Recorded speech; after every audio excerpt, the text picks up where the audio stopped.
ഗസയിൽ ആക്രമണം കടുപ്പിക്കുമെന്ന് ഇസ്രായേൽ മന്ത്രി ബെന്നി ഗാൻസ്. ലബനൻ അതിർത്തിയിൽ നിന്ന് ഹിസ്ബുള്ളയെ മാറ്റിയില്ലെങ്കിൽ ഹസൻ നസ്രുള്ളയെ വകവരുത്തുമെന്നും അദ്ദേഹം പറഞ്ഞു. ഇറാഖി സായുധ സംഘടനയായ ഇസ്ലാമിക് റെസിസ്റ്റൻസിന്റെ ഡ്രോൺ ആക്രമണം ഇസ്രായേലിലെ ഏലിയാദിൽ പതിച്ചു.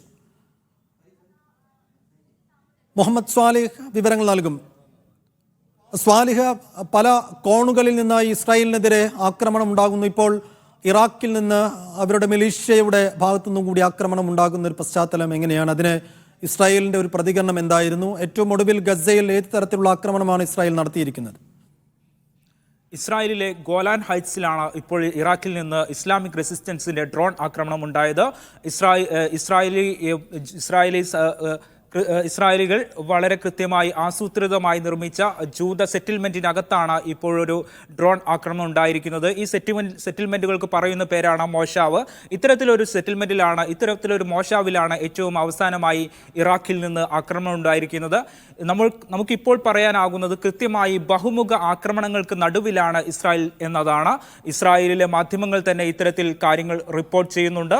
പക്ഷേ ഈ ആക്രമണത്തോട് ഐഡിഎഫിൻ്റെതായോ ഇസ്രായേലി ഭരണകൂടത്തിൻ്റെതായോ ഇതുവരെ പ്രതികരണങ്ങൾ വന്നിട്ടില്ല. ഇസ്രായേലിലെ മാധ്യമങ്ങൾ ഇക്കാര്യങ്ങൾ റിപ്പോർട്ട് ചെയ്യുന്നുമുണ്ട്. മാത്രമല്ല, രാജ്യം പ്രതിസന്ധിയിലാണ് എന്ന് ഇസ്രായേലിലെ മാധ്യമങ്ങൾ തന്നെ തുറന്നെഴുതുന്ന ഒരു സാഹചര്യവും കൂടി ഇപ്പോഴുണ്ട്. മാത്രമല്ല, ഗസയ്ക്കകത്തും ഇസ്രായേലി കരസേനയ്ക്ക് വളരെ പണിപ്പെടേണ്ടി വരുന്ന ഒരു സാഹചര്യമുണ്ട് എന്ന് യുദ്ധനിരീക്ഷകർ വിലയിരുത്തുന്നുണ്ട്. യുദ്ധനിരീക്ഷകരുടേതായി വരുന്ന ഏറ്റവും അവസാനമായി വരുന്ന ചില പഠനങ്ങളിൽ ഒന്ന് ഗസയ്ക്കകത്ത് തെർമോബാറിക് റോക്കറ്റ് ഹമാസ് ഉപയോഗിക്കുന്നു എന്നതാണ് ഏറ്റവും അവസാനമായി വരുന്ന യുദ്ധനിരീക്ഷണങ്ങളിൽ ഒന്ന്. ഇത് വളരെയേറെ സാങ്കേതികത ആവശ്യമുള്ള ഒരു ആയുധമാണ്. അന്തരീക്ഷ മർദ്ദവും താപനിലയും അടക്കം പ്രയോജനപ്പെടുത്തി ഉപയോഗിക്കുന്ന ആയുധമാണ് തെർമോബാറിക് റോക്കറ്റ് എന്ന് പറയുന്നത്. ഇത് ഹെലികോപ്റ്ററുകളെ അടക്കം ലക്ഷ്യം വെക്കാനാകുന്ന വിധമുള്ള ആയുധമാണ്. ഏറ്റവും അവസാനമായി ഇസ്രായേൽ സ്ഥിരീകരിക്കുന്നത് പ്രകാരം തങ്ങളുടെ 3 സൈനികർ കൂടി ഗസയ്ക്കകത്ത് കൊല്ലപ്പെട്ടിരിക്കുന്നു.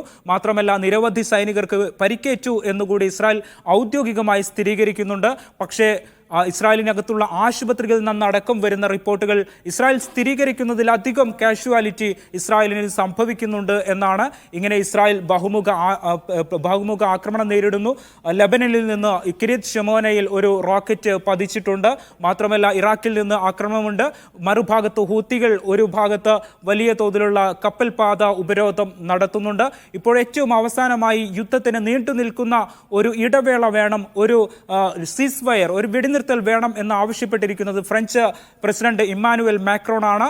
നമുക്കറിയാം, യൂറോപ്പിനെ അടക്കം ഈ ഒരു പ്രതിസന്ധി ബാധിക്കുന്ന രൂപത്തിലേക്ക് ഈ യുദ്ധം എത്തിച്ചേർന്നിരിക്കുന്നു. യൂറോപ്പിലേക്കുള്ള കപ്പൽ പാത കൊട്ടിയടക്കപ്പെടുന്ന സാഹചര്യത്തിലാണുള്ളത്.